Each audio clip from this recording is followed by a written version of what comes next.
After being convicted on 2 counts of honest services fraud, former Senate Majority Leader Joe Bruno has been waiting to hear if the Supreme Court's evaluation of 3 cases involving honest services might mean that his conviction could be overturned. Our Steve Farron is joining us now from the newsroom with the details of that ruling and what it all means for Bruno.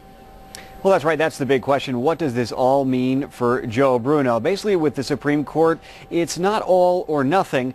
They didn't overturn the actual law, the honest services law, but they did revise it, and that could have a very big impact on Bruno.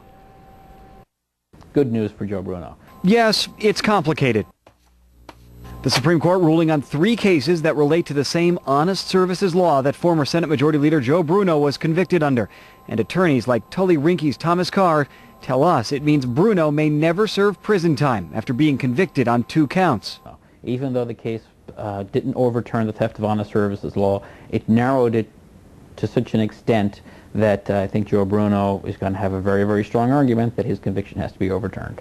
Supreme Court justices, some of whom rarely agree, ruled that honest services is too vague. The Supreme Court basically saying, we're going to look at this and we're going to say, well, it only applies to cases involving bribery and kickbacks. If we were to extend it to anything more than that, then we have a vagueness problem. The potential problem for prosecutors, Bruno's case wasn't about bribery or kickbacks, which the Supreme Court defined as any money, fee, or gift provided to someone for the purpose of improperly obtaining or rewarding favorable treatment.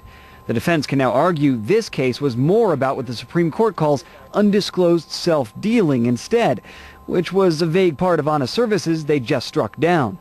Bruno defense attorney Bill Dreyer said, quote, "I think it's really up to the Justice Department to decide what they're going to do. We're seeking a conference with the prosecution and the court to discuss the decision."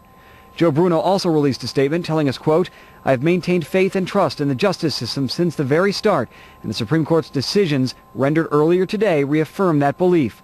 We are in the process of reviewing the decisions before taking the next step in this legal process as we remain hopeful for a positive resolution."